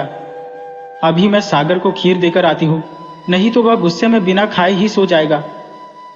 सोनम ने देखा कि पापा जी बड़े प्रेम से खाना खा रहे थे। वह चुपचाप अपने कमरे में आ गई। उसे अपनी मम्मी और नीलम की बहुत याद आ रही थी। वह भूखे पेट रोते रोते सो गई। खीर लेकर उसे खिलाने कोई नहीं आया। ससुराल में थी, इसलिए किसी से कुछ कहने की हिम्मत नहीं हो रही थी। अगले दिन जब सोनम की आंख खुली तो वह घबरा कर उठी। बड़ी हिम्मत जुटाकर कमरे से बाहर आई तो पाया कि पूरा घर खाली था। सागर और पापा जी दुकान पर जा चुके थे। अनूप स्कूल चला गया था और गीता दहेज में मिला सामान खोलकर देख रही थी। सोनम ने डरते डरते पूछा, मम्मी जी, सब लोग कहाँ हैं? गीता ने बिना ध्यान दिए कहा, बेटा, सब लोग फुर्सत में नहीं है। शादी का घर था, इसलिए दुकान भी 2-4 दिन से बंद थी। आज से सब अपने काम पर लौट आए हैं। सोनम ने कहा, मम्मी जी, पापा जी का खाना तो आपने बना दिया होगा। मुझे उठने में देर हो गई। अगर आप एक बार आवाज दे देती तो मैं तुरंत उठ जाती। गीता ने तीखे स्वर में कहा, सोनम, जब मैं इस घर में आई थी तो मेरी तो सांसें भी नहीं चलती थी, फिर भी समय पर उठ जाती थी। तुम्हें अब उठाना पड़ेगा। अब तुम्हारी शादी हो चुकी है, अपनी जिम्मेदारियों को खुद समझो। सोनम चुप हो गई। मम्मी के घर में तो कई बार वह देर से उठती थी और मम्मी कभी कुछ नहीं कहती थी। शायद ससुराल का यही मतलब होता है। शाम होते होते सोनम ने कई बार गीता से बात करने की कोशिश की, लेकिन हर बार गीता ने उसकी बातों को बस हाँ या ना में ही खत्म कर दिया। शाम को सोनम ने पूछा, मम्मी जी, आज खाना क्या बनेगा? गीता ने कहा, तुम अपने कमरे में जाओ, मैं खुद खाना बना लूंगी। सागर ने कहा है कि आज रात का खाना मैं ही बनाऊं। सोनम ने कहा, मम्मी जी, कल खाने में नमक ज्यादा हो गया था, लेकिन आज ऐसा नहीं होगा। मुझे खाना बनाना आता है। गीता ने ठंडी आवाज में कहा, खाने का स्वाद नमक से ही आता है, और कल के खाने का तो तुम्हें पता ही है।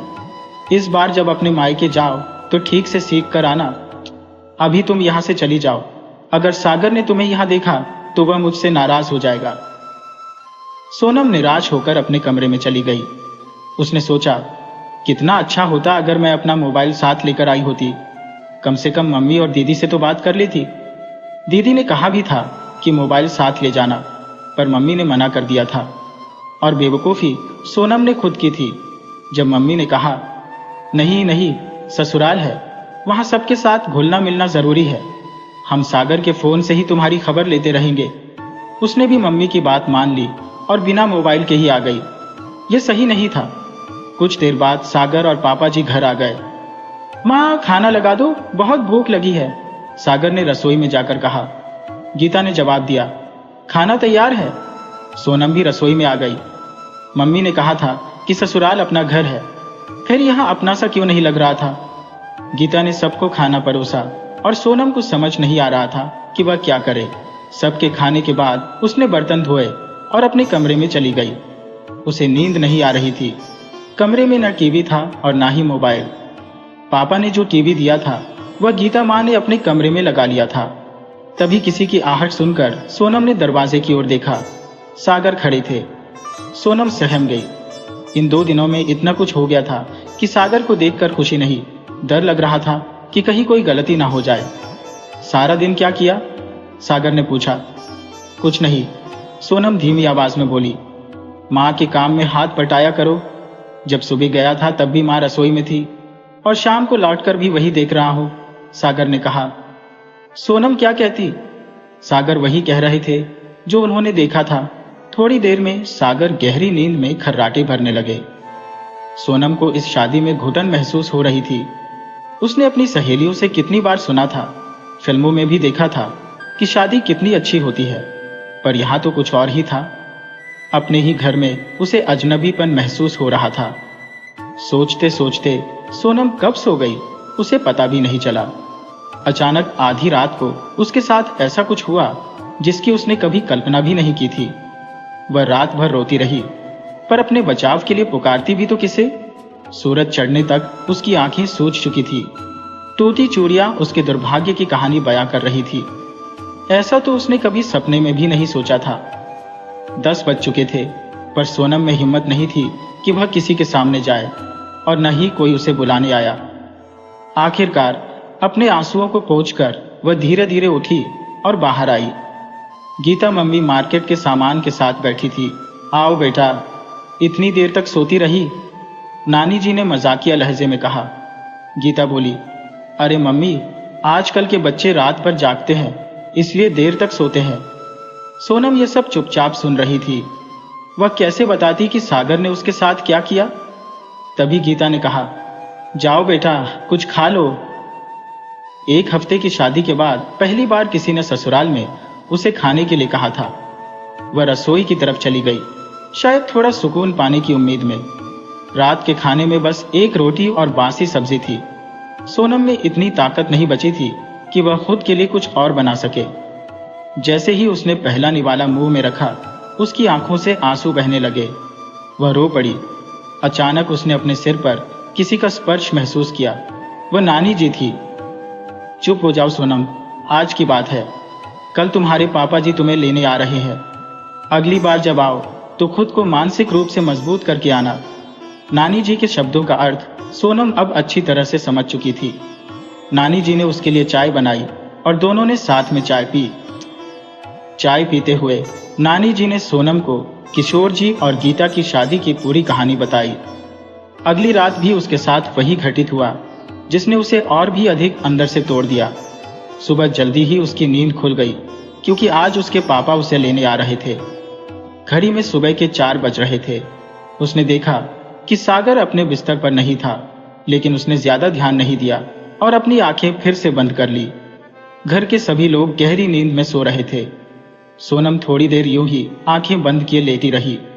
तभी सागर कमरे में आया और उसे जागता देख घबरा गया। फिर तुरंत बाथरूम में चला गया। आज सागर दुकान नहीं गया था, शायद इसलिए क्योंकि सोनम का वक्त बेहद मुश्किल से कट रहा था। हर पल उसे बस अपने पापा के आने का इंतजार था। वह बार बार घड़ी देख रही थी, जैसे समय उसकी बेचैनी को और बढ़ा रहा हो। करीब 11 बजे थे जब उसे बाहर गाड़ी रुकने की आवाज सुनाई दी। सोनम की खुशी का कोई ठिकाना नहीं रहा, लेकिन जैसे ही उसने गीता माँ की ओर देखा, उसके चेहरे की खुशी एक पल में सहम से बदल गई। वह निहार रही थी उसे एक विचित्र दृष्टि से। सोनम हैरान थी, क्योंकि सागर और गीता माँ का स्वभाव पूरी तरह बदल चुका था। उनके स्वर बदल गए थे, जैसे कुछ छुपा रहे हो। रात में जीजा जी और सागर की बातचीत दुकान के इर्द गिर्द ही घूमती रही। गीता माँ भी अपनी मेहमान नवाजी में कोई कमी नहीं छोड़ रही थी। जब सोनम मायके के लिए निकली तो सागर की माँ ने उसे जल्दी वापस आने को कहा, यह कहते हुए कि उसके बिना घर वीरान लगेगा। नानी जी ने धीरे से कहा, अगली बार और मजबूत होकर आना। ये वाक्य सोनम के दिल में गहरे उतर गया। उसे भीतर ही भीतर खा रहा था। जब सोनम बाहर निकली, उसे लगा जैसे उसने वर्षों बाद पहली बार ताज़ी हवा में सांस ली हो। मायके आने की खुशी थी, लेकिन ससुराल में जो कुछ उसके साथ हुआ था वह उसे मुरझाया सा बना गया था। उसका मन भारी था, चेहरे पर कोई चमक नहीं थी। जब वह घर पहुंची, दरवाजे पर मम्मी खड़ी थी, उसी का इंतजार कर रही थी। मम्मी को देखकर सोनम का धैर्य टूट गया। उसने मम्मी के गले लगकर बच्चों की तरह रोना शुरू कर दिया।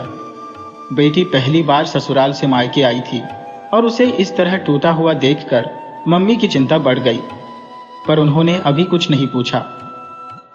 शाम ढलने के बाद जब सोनम ने मम्मी से कहा कि वह आज रात उनके पास सोएगी, तो मम्मी ने कहा, हाँ बेटा, इसमें पूछने की क्या बात है। उस रात मम्मी, नीलम और सोनम तीनों एक साथ लेटी थी। पापा, भाई और राज बाहर के कमरे में थे। मम्मी ने धीरे से पूछा, बेटा, ससुराल में सब ठीक तो है? सोनम ने जवाब दिया, हाँ मम्मी। मम्मी ने फिर पूछा, सागर का स्वभाव कैसा है? सोनम ने कहा, वो कम बोलते हैं, लेकिन यहाँ नए नए हैं, इसलिए वहां पर ज्यादा बात करते हैं। फिर मम्मी ने पूछा, और गीता जी? सोनम ने कहा, वो भी बहुत अच्छी है। जब मेरी और सागर की कोई बहस होती है तो वो हमेशा मेरा साथ देती है। सच के ऊपर झूठ की परतें चढ़ाकर सोनम ये बातें कह रही थी, क्योंकि वह नहीं चाहती थी कि उसके मम्मी पापा को उसकी ससुराल की सच्चाई पता चले। वह नहीं चाहती थी कि उन्हें दुख हो, ये जानकर कि उसकी ससुराल उसके लिए किसी जेल से कम नहीं है। रात में जब सोनम की नींद टूटी तो उसे सागर का भयावह चेहरा याद आ गया। वह खुद से सोचने लगी, क्या हर पति ऐसा होता है? लेकिन फिर वह सोचती, अगर ऐसा होता तो नीलम दीदी इतनी खुश क्यों होती? अगले ही दिन नीलम दीदी भी अपने ससुराल चली गई। सिर्फ 4 ही दिन हुए थे जब अचानक सागर का फोन आया कि पापा जी सीढ़ियों से गिर गए हैं। तुरंत ही पापा जी और सोनम ससुराल के लिए रवाना हो गए। जब तक पापा जी इस संसार से विदा ले चुके थे, सोनम का मन दुख से भरा था। उसने बहुत कोशिश की थी कि पापा जी की सेवा कर सके, पर उन्हें इसका अवसर ही नहीं मिला। यह सोचकर उसकी आंखें आंसुओं से भर जाती थी। गीता माँ सागर से लिपटकर अपने दुख को बांट रही थी। अब सागर ही पूरे घर का आधार थे। अनूप तो अभी छोटा था, वह भी पापा जी के अंतिम समय में उनसे दूर नहीं हो पाया। अंतिम संस्कार की क्रिया के बाद सोनम के पापा चले गए और जैसे ही यह कर्मकांड समाप्त हुआ, मम्मी जी का बर्ताव बदलने लगा। मम्मी जी ने छोटी छोटी बातों को लेकर शिकायतें शुरू कर दी, कभी खाने की गुणवत्ता पर तो कभी सफाई के अभाव पर। 13वीं की विधि भी बहुत सीमित रूप से की गई, जिसमें सिर्फ कुछ ही लोग शामिल हुए और सोनम के मायके से किसी को भी निमंत्रित नहीं किया गया। सोनम सागर की बेरुखी सहन नहीं कर पा रही थी। जो सोनम कभी हंसी खुशी से भरी रहती थी, वह अब कुछ ही महीनों में बिल्कुल शांत हो गई थी। गीता माँ तानों के बिना कुछ नहीं कहती और सागर उससे केवल वही बातें करते जो उनकी आवश्यक होती। रात को वह कमरे में तो आते, पर सुबह कब चले जाते सोनम को पता ही नहीं चलता। एक रात जब रात के लगभग 2:30 बजे थे, सोनम की नींद अचानक टूट गई। उसने देखा कि सागर बिस्तर पर नहीं थे। इतनी रात को वह कहां जा सकते हैं? सोनम उठकर बाहर निकली। पूरे घर में अंधेरा था। उसे समझ नहीं आ रहा था कि सागर कहां गए। उसके कदम धीरे धीरे गीता माँ के कमरे की ओर बढ़े। उसने सोचा, शायद माँ को पता हो कि सागर कहाँ है। जैसे ही उसने दरवाजे को हल्का सा धक्का दिया, दरवाजा खुल गया। सामने सागर और गीता माँ बैठे थे। सोनम ने पूछा, आप यहाँ? मैं आपको पूरे घर में ढूंढ रही थी। गीता माँ ने तीखे स्वर में कहा, क्या मुझे अपने बेटे के पास आने के लिए तुमसे पूछने की जरूरत है? सोनम ने घबराते हुए कहा, नहीं मम्मी जी, ऐसा कुछ नहीं है, बस मैंने इन्हें अपने पास नहीं देखा तो डर गई। सागर ने कहा, ठीक है, मैं आता हूं। और सोनम अपने कमरे में लौट आई। उसके मन में अनगिनत सवाल घूम रहे थे।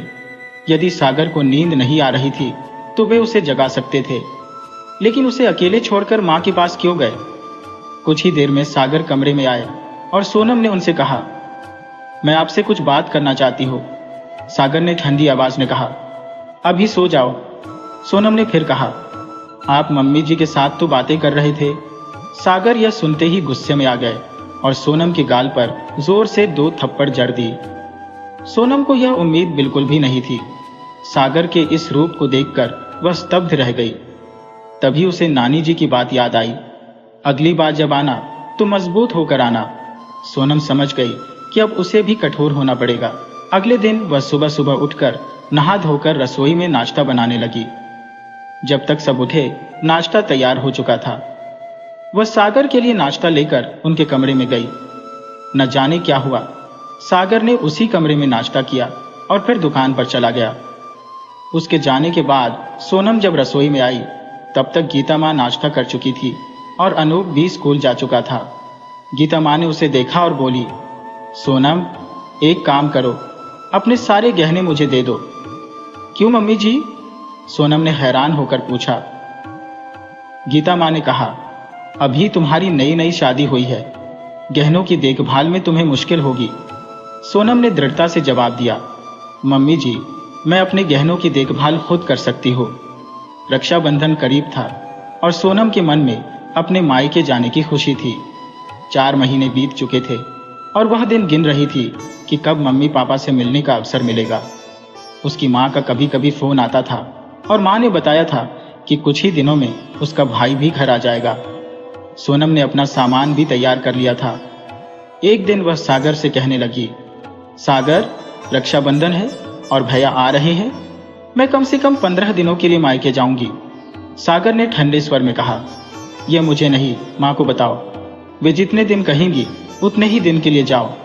सोनम को यह बर्ताव पसंद नहीं आया और उसने कहा, ठीक है, पर आप मुझसे ऐसे मत बात करें, मैं आप सबकी बहुत इज्जत करती हूँ। सागर गुस्से में आ गया और ताना मारते हुए बोला, जुबान चलाने लगी हो? उसने जैसे ही हाथ उठाया, सोनम ने उसका हाथ पकड़ लिया और झटक दिया। सोनम ने कहा, बस सागर, अब बहुत हो गया, मैंने बहुत सह लिया, लेकिन मैं अब बेवकूफ नहीं हूं। मैं अच्छे से समझती हूं तुम्हें और तुम्हारी गीता माँ को। सागर को सोनम का यह रूप देखकर गुस्सा आ गया और उसने उस रात सोनम को जमकर मारा। अगले दिन जब सोनम कमरे से बाहर निकली तो उसने गीता माँ के कमरे से सागर की आवाज सुनी। गीता कह रही थी, मुझे लगता है सोनम को हम पर शक हो गया है। सागर झुंझलाकर बोला, मैंने तुमसे कहा था कि इस शादी के लिए मना कर दो, लेकिन तुमने मेरी एक नहीं सुनी। अगर थोड़ा इंतजार कर लेते तो आज यह मुसीबत हमारे सिर पर ना होती। अब तो किशोर भी नहीं रहे और हमारी जिंदगी आराम से कट जाती। इतना कहने के बाद गीता ने सिर झुका लिया। सागर ने कहा, कितना अच्छा होता अगर सिर्फ तुम, मैं और हमारा बेटा अनूप होते। मुझे हमेशा से डर था कि कहीं वह बूढ़ा आदमी सोनम को सब कुछ न बता दे, लेकिन तुमने उसे ठिकाने लगा दिया। सोनम ये सुनकर सन्न रह गई। उसकी दुनिया जैसे एक ही पल में बदल गई थी।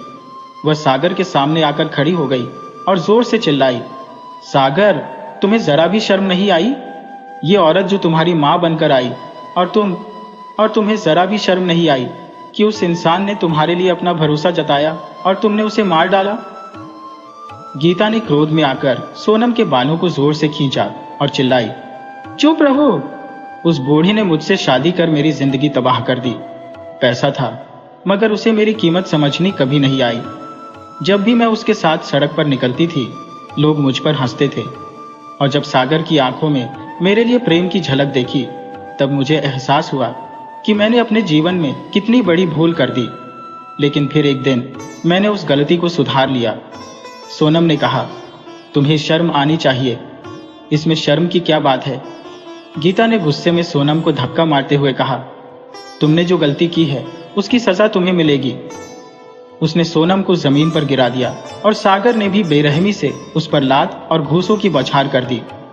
अनूप, जो यह सब देख रहा था, डर के मारे कांपने लगा। गीता ने सागर से कहा, इसे अभी आग लगा देते हैं, वरना यह हमारे जीवन में तबाही मचा देगी। इसके घर वालों से कह देंगे कि खाना बनाते समय हादसा हो गया। सागर अधमरी हालत में पड़ी सोनम को घसीटते हुए रसोई में ले जाने लगा और गीता मिट्टी का तेल लेकर आ गई। अनूप दरवाजे के पीछे छिपा सब देख रहा था, पर डर से कुछ समझ नहीं पा रहा था। अचानक वह दरवाजा खोलकर बाहर भाग गया। ठीक उसी वक्त सोनम का भाई अजीत उसे लेने आ गया। अनूप दौड़कर उससे लिपट गया और जोर जोर से रोने लगा। अजीत को कुछ समझ नहीं आया। उसने अनूप को गोद में उठाया और घर के अंदर गया। अंदर का दृश्य देखकर वह स्तब्ध रह गया। अजीत की आवाज सुनकर सोनम धीरे से बोली, भैया बचा लो, और फिर बेहोश हो गई। इतने में अनूप ने बाहर से पड़ोसियों को बुला लिया। अंदर का नजारा देखकर सभी दंग रह गए। लोगों ने गीता और सागर को पकड़ लिया और उनकी पिटाई कर दी। सोनम को अस्पताल पहुंचाया गया और पुलिस को सूचना दी गई। सोनम, अनूप और अजीत के बयान और बाकी लोगों की गवाही के आधार पर गीता और सागर पर किशोर जी की हत्या और सोनम की हत्या की कोशिश का आरोप सिद्ध हो गया। दोनों को उम्र कैद की सजा सुनाई गई। दोस्तों, यह कहानी हमें यह सिखाती है कि बेटियों की शादी ब्याह के मामले में बहुत सोच समझकर कदम उठाना चाहिए। किसी के बाहरी दिखावे से प्रभावित होकर निर्णय नहीं लेना चाहिए। हर चीज की पूरी तरह से जांच पड़ताल करने के बाद ही इस तरह के फैसले लेने चाहिए, ताकि किसी की जिंदगी बर्बाद ना हो।